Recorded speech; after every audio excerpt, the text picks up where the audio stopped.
കേരളത്തിലെ പുതിയ പ്രതിപക്ഷ നേതാവിനെ പറ്റിയാണ്. അതായത് നേരത്തെ ചീഫ് മിനിസ്റ്ററായിരുന്ന ശ്രീ പിണറായി വിജയൻ CPM-ന്റെ അനിശ്ചിത നേതാവ്, 81 വയസ്സായ പോളിറ്റ് ബ്യൂറോ മെമ്പർ. 81 വയസ്സെന്ന് ഞാൻ പറയാൻ കാരണം 75-ൽ പാർട്ടിയിലെ എല്ലാ സീനിയർ നേതാക്കളും ഒരു പൊസിഷനും എടുക്കാൻ പാടില്ല, ഒരു സ്ഥാനവും ഏറ്റെടുത്ത് മുന്നോട്ട് പോകാൻ പാടില്ല എന്ന് പാർട്ടി കോൺഗ്രസ് തന്നെ പറഞ്ഞിട്ടുണ്ട്. അതുകൊണ്ടാണ് ഞാൻ 81 എന്ന് പറയുന്നത്. അങ്ങനെ ഒരാളെ കേരളത്തിലെ CPM പ്രതിപക്ഷ നേതാവായി വീണ്ടും തെരഞ്ഞെടുത്തിരിക്കുകയാണ്. അദ്ദേഹത്തിനോടുള്ള എല്ലാ വ്യക്തിപരമായ ബഹുമാനത്തോടുകൂടി പറയട്ടെ, ഇത് താങ്കൾ എങ്ങനെയാണ് കാണുന്നത്? ഒരു ഇടതുപക്ഷ സഹയാത്രികൻ അല്ലെങ്കിൽ ഇടതുപക്ഷത്തെ വളരെ അടുത്ത് കാണുന്ന ഒരാളെന്ന നിലയ്ക്ക് ഡൽഹിയിൽ നിന്ന് എനിക്ക് തോന്നുന്നത് ഇതൊരു ആത്മഹത്യപരമായ തീരുമാനമാണെന്നാണ് എനിക്ക് തോന്നുന്നത്. പ്രത്യേകിച്ച് ഞാൻ ബംഗാളിൽ എൻ്റെ സുഹൃത്തുക്കൾ അവിടുത്തെ തോൽവിക്ക് ശേഷം CPM എടുക്കാതിരുന്ന ചില സ്റ്റെപ്പുകളെ പറ്റി പറയുന്നത് കേൾക്കുമ്പോൾ എനിക്ക് വളരെ വേദന ഉണ്ടാക്കുന്ന അല്ലെങ്കിൽ വളരെ ആശങ്ക ഉണ്ടാക്കുന്ന ഒരു തീരുമാനമായിട്ടാണ് ഞാനിതിനെ കാണുന്നത്. കാരണം കേരളത്തിൽ ഇടതുപക്ഷം പ്രസ്ഥാനം നിലനിൽക്കണമെന്ന് ആഗ്രഹിക്കുന്ന ഒരു കൂട്ടത്തിലാണ് ഞാനും. താങ്കൾ എങ്ങനെയാണ് ഇതിനെ കാണുന്നത്? അതെ, താങ്കൾ പറഞ്ഞതിനോട് യോജിക്കുന്നു. എനിക്കും വളരെ നിരാശാജനകമായ തീരുമാനമാണ് ഉണ്ടായിട്ടുള്ളത്.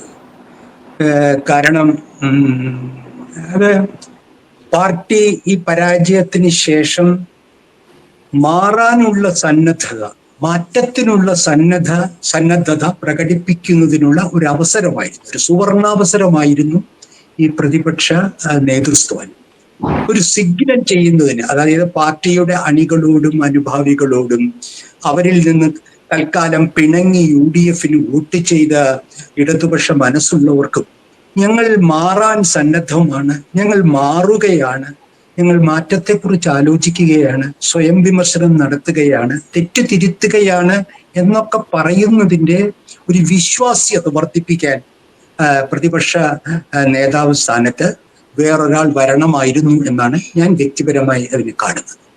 ഇത് തികച്ചും ഞാൻ മനസ്സിലാക്കിയത് ഈ 2 ദിവസത്തെ സംസ്ഥാന സമ്മേളനവും അതിനു മുൻപ് 2 ദിവസത്തെ സംസ്ഥാന സെക്രട്ടേറിയറ്റ്, അതിൽ പ്രത്യേകം ഊന്നി പറയുന്ന ഒരു കാര്യം, ഏകകണ്ഠമായിട്ടാണ് ഈ തീരുമാനം വന്നതെന്ന്.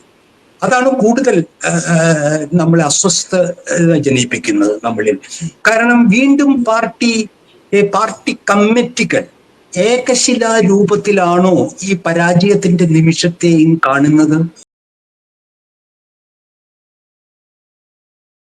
ഈ LDF-ന്റെ പരാജയത്തിന്റെ മുഖ്യ കാരണക്കാരനായിട്ട് സമൂഹവും പാർട്ടിയിലെ വലിയ ഒരു വിഭാഗം അനുഭാവികളും അണികളും കാണുന്നത് സഖാവ് പിണറായി വിജയൻ എന്ന മുഖ്യമന്ത്രിയുടെ പ്രവർത്തനവും അതിൻ്റെ പോരായ്മകളും. ഏറ്റവും ലളിതമായി പറഞ്ഞാൽ, ഏറ്റവും ചുരുക്കി പറഞ്ഞാൽ, ഏറ്റവും മാന്യമായി പറഞ്ഞാൽ, ഈ കാരണത്തിന്റെ കാരണഭൂതൻ, പണ്ട് അദ്ദേഹത്തെ കളിയാക്കാൻ ഉപയോഗിച്ചിരുന്ന കാരണഭൂതൻ, കൈകുട്ടിക്കളിയിലെ കാരണഭൂതൻ, വാഴ്ത്താൻ ഉപയോഗിച്ച ആ വാക്ക് ഉപയോഗിക്കുകയാണെങ്കിൽ ഈ പരാജയത്തിന്റെ കാരണഭൂതൻ ഒറ്റ നോട്ടത്തിൽ പ്രബുദ്ധമ ദൃഷ്ടിയ സഖാവ് പിണറായി വിജയൻ എന്ന മുഖ്യമന്ത്രി. ഒന്ന് ചോദിച്ചോട്ടെ സാർ, ഞാൻ ഒന്നുകൂടെ ചോദിച്ചോട്ടെ അത് ഉറപ്പിക്കാൻ വേണ്ടി. അദ്ദേഹം കേരളത്തിന്റെ ഇടതുപക്ഷത്തിന്റെ തെരഞ്ഞെടുപ്പ് പ്രചരണത്തിലെ മെയിൻ ഒരു മുദ്രാവാക്യം മറ്റാരുണ്ട് നിങ്ങളെ നയിക്കാൻ എന്ന് പറഞ്ഞ പിണറായിയുടെ ഫോട്ടോയാണ്. മറ്റു പലരും ഉണ്ട് എന്ന് ജനം പറഞ്ഞു കഴിഞ്ഞു. അതും പ്രത്യേകിച്ച് പാർട്ടി അനുഭാവികൾ വളരെ വളരെ തിങ്ങി പാർക്കുന്ന പയ്യന്നൂരും തളിപ്പറമ്പിലും അമ്പലപ്പുഴയിലും ഒക്കെ പറഞ്ഞു.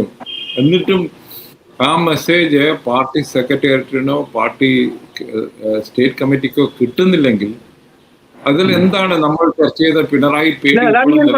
അതായത് ഞാൻ ഈ പറയുന്നത് പാർട്ടി, ഈ കമ്മ്യൂണിസ്റ്റ് മാർക്സിസ്റ്റ് പാർട്ടിയുടെ ഭരണഘടനയിൽ ഉള്ള ഒരു വാചകമുണ്ട്, പാർട്ടിയോട് ഉള്ളു തുറന്ന് പെരുമാറും. അതിൽ ഭരണഘടനയിൽ എഴുതിയിരിക്കുന്നതാണ് പാർട്ടിയോട് നുണ പറയരുത്.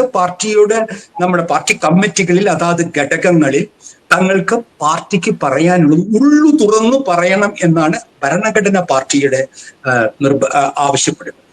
അത് ചെയ്യാൻ ഉയർന്ന തല കമ്മിറ്റികളിലെ സമിതികളിലെ സഖാക്കൾ തയ്യാറല്ലെങ്കിൽ ഈ പരാജയത്തിന്റെ മുഖ്യ ഉത്തരവാദിത്വമെങ്കിലും കൂട്ടായ ഉത്തരവാദിത്വമാണ് തീരുമാനങ്ങൾ എന്ന് പറയുന്നത് ഒരു ചെപ്പിടി വിദ്യയാണ്. പഴയൊരു ചർച്ചയിൽ പറഞ്ഞ് ഇനിയും പിണറായി പേടി പാർട്ടിയുടെ ഉന്നത സമിതികളിൽ വിട്ടുമാറിയിട്ടില്ല എന്നാണ് എനിക്ക് തോന്നുന്നത്. ഇത് പാർട്ടിയെ വീണ്ടും അപകടങ്ങളിലേക്ക് കൊണ്ടെത്തിക്കും. ഇതാണ് അടിസ്ഥാന രാഷ്ട്രീയ പ്രശ്നം.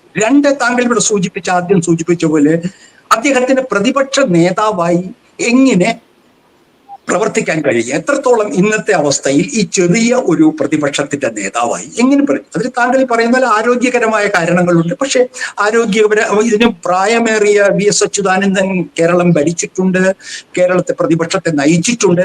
പക്ഷെ താങ്കൾ ഈ പറയുന്ന പോലെ VSന്റെ പോലെയുള്ള ഒരു ആരോഗ്യ സ്ഥിതിയല്ല സഖാവ് പിണറായി വിജയന്. അത് അദ്ദേഹം ഞാൻ പറയുന്നത്, ഞാൻ ഈ പദവിയിൽ ഇരിക്കുന്നതിന് നിന്ന് ഞാൻ ആ ചുമതല ഏൽക്കുന്നതിന് ഞാൻ പ്രാപ്തനല്ല എന്ന് പറയേണ്ടിയിരുന്ന സഖാവ് പിണറായി വിജയനാണ്. പാർട്ടിയെയും കേരളത്തെയും സ്നേഹിക്കുന്ന ഒരു പിണറായി വിജയൻ ആണെങ്കിൽ അദ്ദേഹം അതാണ് പറയുക. അതിന്റെ കൂടെ വേറെ ഒന്നുണ്ട് സാർ. ഞാൻ ഡൽഹിയിൽ കേട്ടത് VD സതീശൻ എന്ന ഇപ്പൊ നിയുക്ത മുഖ്യമന്ത്രിയെ തെരഞ്ഞെടുക്കാൻ ഒരു കാരണം കോൺഗ്രസിലെ പല സീനിയർ നേതാക്കളും AK ആന്റണി ഉൾപ്പെടെ ഉള്ളവർ പറഞ്ഞു, കോൺഗ്രസിന്റെ ഭാവി നീക്കണമെങ്കിൽ അങ്ങനെ യങ്ങായിട്ടുള്ള 61 വയസ്സിലും അദ്ദേഹം യുവാവാണ് എന്ന് നേതാക്കൾ കരുതുന്നു. എങ്ങനെ ഒരാൾ വേണം? കാരണം പുതിയ ജനറേഷനുമായിട്ട് കണക്ട് ചെയ്യാനുള്ള ആൾക്കാരെ വേണം. 81 വയസ്സായ ശ്രീ പിണറായി വിജയന് മുഖ്യമന്ത്രി ആയിരുന്നു. അദ്ദേഹത്തിന്റെ കോൺട്രിബ്യൂഷൻസ് ഒക്കെ വെച്ചുകൊണ്ട് പറയട്ടെ, അദ്ദേഹത്തിന് അതിന് ആ ജെൻസിയുമായിട്ട് അദ്ദേഹത്തിന്റെ കൊച്ചുമക്കളുമായിട്ട് വീട്ടിൽ കളിപ്പിക്കാന്നുള്ളത് അവരുടെ മാനസിക വ്യാപാരത്തിലേക്ക്, ടെക്നോളജിയുടെ ഒരു വേൾഡിലേക്ക്, ടെക്നോളജി നയിക്കുന്ന ഒരു വേൾഡിലേക്ക് കടക്കാൻ പറ്റുമോ സർ? അത് വളരെ ഇമ്പോർട്ടൻ്റ് അല്ലേ ഒരു രാഷ്ട്രീയ പാർട്ടിയെ നയിക്കാൻ ഇന്നത്തെ കാലഘട്ടത്തിൽ? തീർച്ചയായിട്ടും താങ്കളോട്ട് ഇങ്ങനെ കൂടുതൽ യോജിക്കേണ്ടി വരുന്നതിൽ ഞാൻ ഇച്ചിരി അസ്വസ്ഥനാണ്. നമ്മൾ രണ്ടുപേരും ഒരേ അഭിപ്രായത്തിലേക്ക് വരുന്നതിൽ ഞാൻ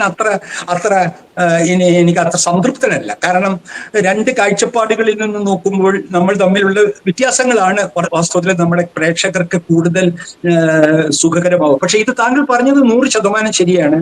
കോൺഗ്രസിനെ പോലെയുള്ള ഒരു പാർട്ടി, ഒരു ലിബറൽ സെൻട്രിസ്റ്റ് പാർട്ടി ആ കാലത്തിനനുസരിച്ചുള്ള ഒരു പ്രതിച്ഛായ അതിന്റെ നേതൃത്വത്തിന് വേണമെന്ന് കൂടി കണക്കാക്കുന്ന ഒരു സന്ദർഭം. അതാണ് ഒരു സ്പെസിഫിക് ഇതില് മുഖ്യമന്ത്രി 61 വയസ്സുകാരനായ ചുറുചുറുക്കുള്ള ഒരു നേതാവായി, അതും പരമ്പരാഗത സംഘടനാ രീതിയിൽ നിന്ന് ആ ധാരയിൽ നിന്ന് വരാത്ത സതീശനാകുമ്പോൾ, VD സതീശനാകുമ്പോൾ CPM-ന്റെ പഴയ പടക്കുതിര എന്ന ആ വാക്കിന്റെ അർത്ഥം നഷ്ടപ്പെടുന്നു.